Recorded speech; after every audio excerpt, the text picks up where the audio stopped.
Howdy freelancers, I'm that guy who plays Anthem, and this is just a quick video covering the IGN gameplay of Lost Arcanist, which went live very recently. This is just my personal highlights. This isn't anything that I thought was new or anything that, might be story spoilers or anything like that. It's just what I wanted to cover from my own highlights. So let's just dive right in. I want to make it really clear that this is not my own gameplay. This is definitely IGN's video. I'm not trying to claim it as my own, but I wanted to go through it with you. The first thing I wanted to talk about was contracts. At this point, 37 seconds in the video, they mention contracts in the voiceover, whoever's talking, and it just struck me as slightly new because they've mentioned legendary contracts. Mike Gamble, I believe, on Twitter has been talking about them. They've not really confirmed exactly what they are, though. So to me, I was wondering if contracts are something different to missions or strongholds. Well, obviously, they are different to strongholds. But if they're different to missions in that they're optional extras on top of the main story. So you'd have your story missions and then your optional contracts, and whether you even have to complete them or if there's a specific order, or if you don't, you need to worry about them. In my head, they work like the adventures in Destiny 2.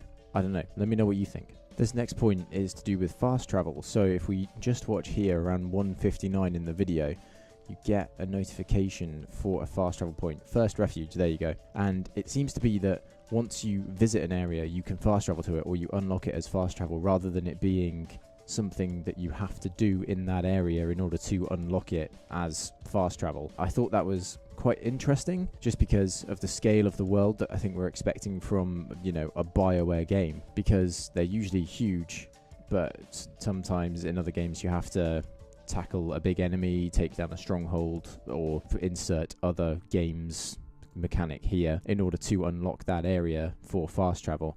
I think it speaks volumes as to the size of the world, in that you just need to pass the area briefly in order to actually unlock it as a fast travel point. And there is another point where fast travel is referenced, and that point is actually here with Morning's Edge, I believe it's called. There we go, Morning's Edge.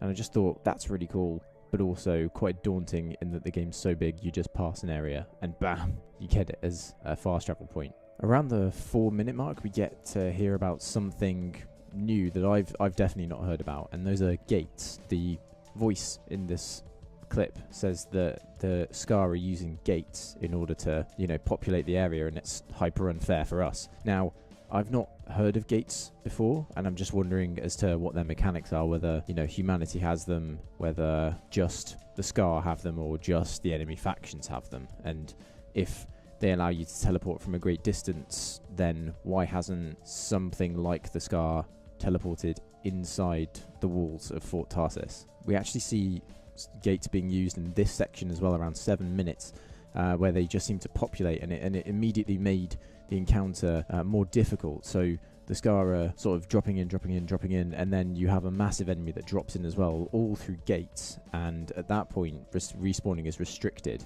And I just thought it was interesting how the gates are used in this way, because in a game such as Destiny 2, each race has its sort of ability to pop into new areas. If gates are being used as a technology that everyone has, that levels the playing field. And again, there's no mention at this point of humans being able to use it. But actually, right towards the end here, we do see Matthias using a gate, or what looks like a gate, that big orange thing right here.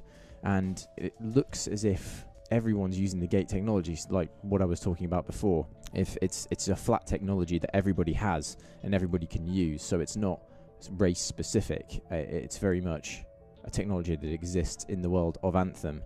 But I'm wondering if it works in a similar way to apparating in the Harry Potter universe. Now, bear with me on this one. In Harry Potter, you can't apparate within the walls of Hogwarts, or the grounds of Hogwarts. So I'm wondering if the reason Fort Tarsis is protected because of its walls, if there's something in the technology there that stops gates from being able to either open from outside in or inside out. So you can't apparate not apparate.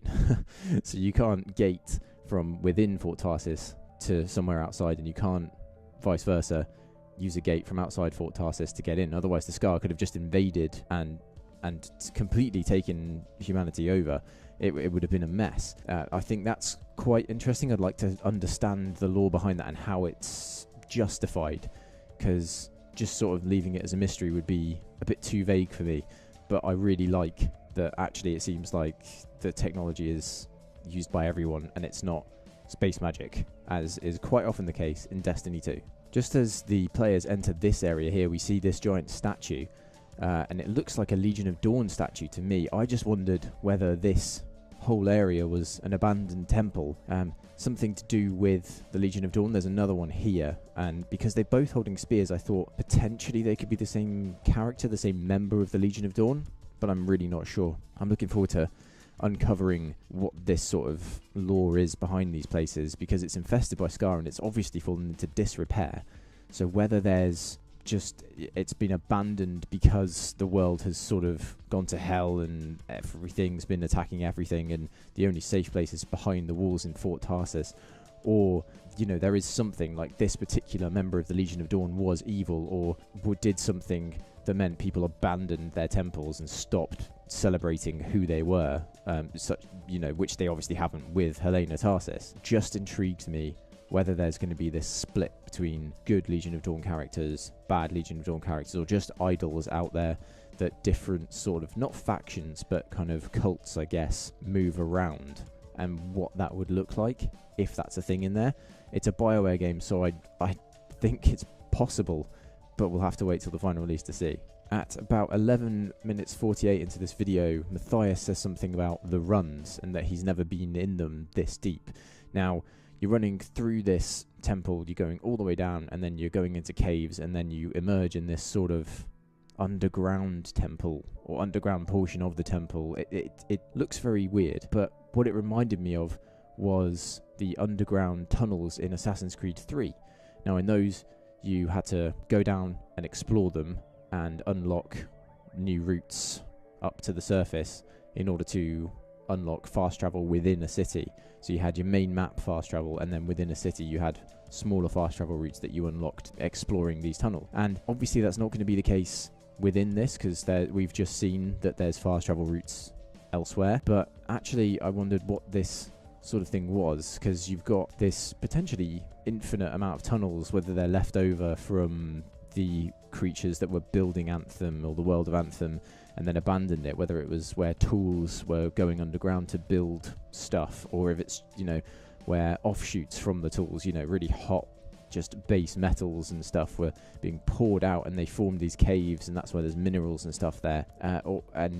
Everyone moved in and built stuff in there because it was so rich in minerals. I would just love to understand what exactly these areas are and know if there's some kind of game mechanic around them, because in Bloodborne you have chalice dungeons, which are big dungeons underneath the main game world, and they are unique and they are sort of randomized. And games like The Division sort of introduced underground areas that were again randomized with enemies, and you could collect loot that way, and it was a similar MMO. And I was just wondering if BioWare have implemented something like this, or if maybe they will implement something like this. Anyway, it just gave me Assassin's Creed 3 vibes, and I kind of went off on one on it because I thought it was really cool.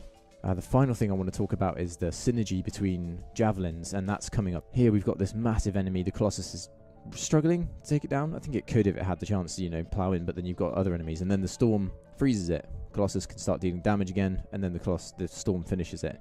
All the while, the Interceptor is out there taking down smaller enemies, making sure these guys aren't bothered by those smaller enemies. And that's something I'm really excited about with Anthem. I know it's nothing new, but seeing it in action is actually really cool, because it makes me feel like when I'm playing it, I'm going to be part of a bigger community and a bigger army. Whereas you play other MMOs, they sort of deity-ify you. They make you into a sort of godlike figure with all these powers, and you don't feel like there's anything that can really phase you. Whereas this, you go at it alone, and I am a solo player in most of these games, it looks like it's going to be tough. But if you go at it with a group of friends, or just another group, other freelancers in different javelins, it looks like you're going to find it pretty easy. Like, you're going to, because of that synergy that all the javelins share and they can create, it looks like it's going to be relatively easy to play.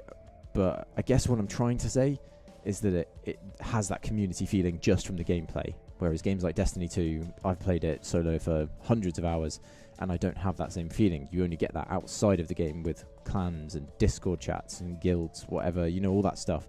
Whereas Anthem, the community is a core part of the gameplay. And I think that's why already the Anthem fan base is so strong and so positive. And hopefully we see that continue once the game's launched. But who knows? I'll definitely be part of the positive community. I'm going to continue loving this game long after it's out. Anyway, guys, that was my personal highlights from this particular gameplay.